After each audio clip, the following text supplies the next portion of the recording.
Hello everyone, welcome back to my YouTube channel. My name is Yunda Fitriasa, or you can call me Yunda. Hai. Jadi kembali lagi di YouTube channel aku, dan kali ini aku akan membahas tentang topik group discussion part 2. Jadi group discussion itu terbagi dua untuk Emirates interview. Untuk group discussion yang pertama aku sudah bahas di video sebelumnya, dan aku akan taruh linknya di description box di bawah ini, dan kalian bisa klik di situ supaya kalian bisa nonton group discussion part yang pertama. Dan untuk yang part yang kedua ini aku akan membahas group discussion yang berbeda dari group discussion yang pertama, karena yang ini lebih ke arah role play. Seperti apakah group discussion yang kedua itu? Pokoknya semuanya akan aku bahas dan kupas tuntas habis di video ini. Tanpa berlama-lama lagi, mari kita mulai ke videonya. Tapi sebelum dimulai, jangan lupa untuk subscribe channel aku dan juga di like videonya. Tekan tombol loncengnya supaya kalian tahu setiap aku upload video terbaru. So now everyone, prepare your brush and cross check.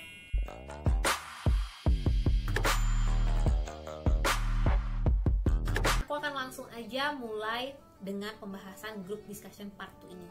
Jadi perbedaannya, grup discussion yang pertama itu kita membahas sebuah topik dari sebuah kartu yang diberikan oleh interviewernya. Tapi grup discussion yang kedua itu, jadi ini lebih dihadapkan dengan situasi yang real dan mungkin terjadi saat nanti kalian bekerja menjadi cabin crew. Contohnya seperti ini, waktu dulu aku interview, aku diberikan soal, yaitu aku ini adalah dijadikan seorang hotel manager. Dan di saat itu ada banyak customer yang sudah memesan kamar, tapi ternyata sistemnya error. Jadi ada sekitar 7 orang dengan latar belakang berbeda, dengan permasalahan yang berbeda, yang harus menghadapi situasi di mana mereka nggak dapat kamar padahal mereka udah booking sebelumnya.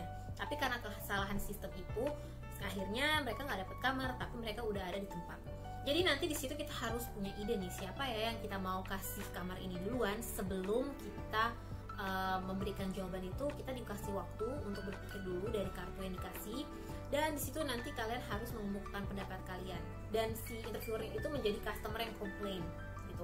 Dan cara interviewer ini tuh ngomong sama kita tuh benar-benar kayak memberikan kita tuh pressure. Jadi kalau misalnya kita tuh menghadapi benar-benar customer yang komplain tuh seperti apa gitu. Akhirnya tibalah saat aku yang harus mengemukakan pendapat. Dan di saat yang bersamaan, interviewer itu menjadi customer yang komplain ke aku. Dan di saat itu aku benar-benar kayak pembicaraannya intens gitu sama si customer ini atau slash interviewer itu. Jadi interviewer nanya begini, dan aku harus jawab dengan cepat gitu. Nah, interviewer itu memang membuat situasi itu benar-benar intens banget, karena dia tuh kayak benar-benar menempatkan diri dia menjadi customer yang komplain. Terus kita harus meyakinkan customer yang komplain itu dengan baik. Jadi kita harus bisa polite, tapi di samping itu kita juga percaya diri dengan jawaban kita.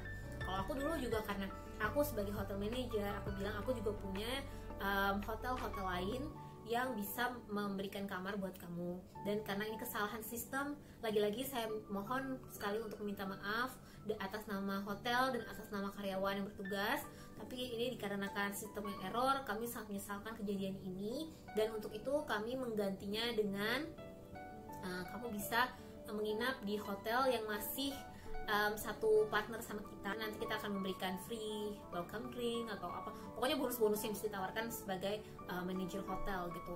Jadi kamu ngasih solusi, kamu bisa bikin customer kamu yang tadinya gak happy menjadi sedikit lebih oke deh kalau ada gantinya gitu. Terus tapi kamu juga di saat yang bersamaan kamu juga bisa mengakui kesalahan atas nama kamu, atas nama perusahaan, dan habis itu juga kamu bisa memberikan solusi yang tepat untuk situasi yang dihadapi oleh customer tersebut. Kehidupan nyata kan nanti benar-benar kita akan menemukan customer yang komplain tentang penerbangan dia, flight dia di cancel, atau dia connecting flightnya nggak bisa sesuai tepat waktu, atau kita delay, atau macam-macam hal yang terjadi dalam penerbangan ya kan. Nah di saat inilah kamu diminta untuk memberikan pendapat dan solusi. Aku nggak bisa bilang ada jawaban tertentu, karena memang soalnya itu pasti berbeda-beda setiap orang yang kamu akan dapatkan nanti. Setiap kalian interview itu pasti beda-beda. Kalau aku mungkin hotel manager, mungkin nanti kalian akan dihadapkan jadi manajer restoran atau apa, tapi intinya tuh pasti akan related ke customer service atau ke hospitality. Jadi di situ kalian harus bisa memberikan jawaban yang tepat dengan situasi yang ada, tapi juga dengan jelas, dan juga jangan lupa harus memberikan solusi. Jangan lupa juga kalau memang itu ada kesalahan dari tim kamu berani untuk mengutarakan maaf atas nama tim, atas nama perusahaan gitu. Jadi di situ bisa kelihatan kalian itu bisa profesional dalam menangani masalah.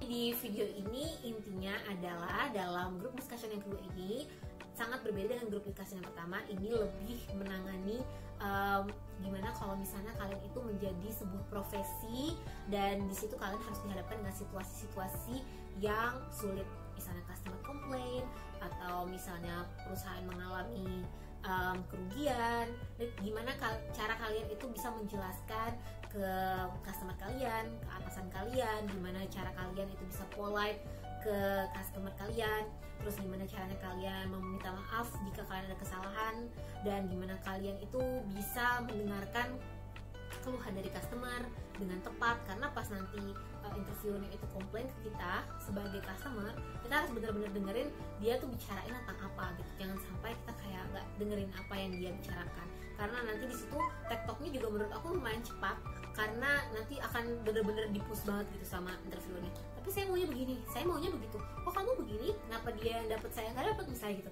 Itu kalian harus benar-benar bisa berpikir dengan cepat, dan di saat yang bersamaan kalian bisa punya body language yang sopan, polite, dan ramah ke customer kalian, meskipun di saat customer kalian itu lagi complaining, dan juga di saat itu kalian lagi ada di titik kayak panik.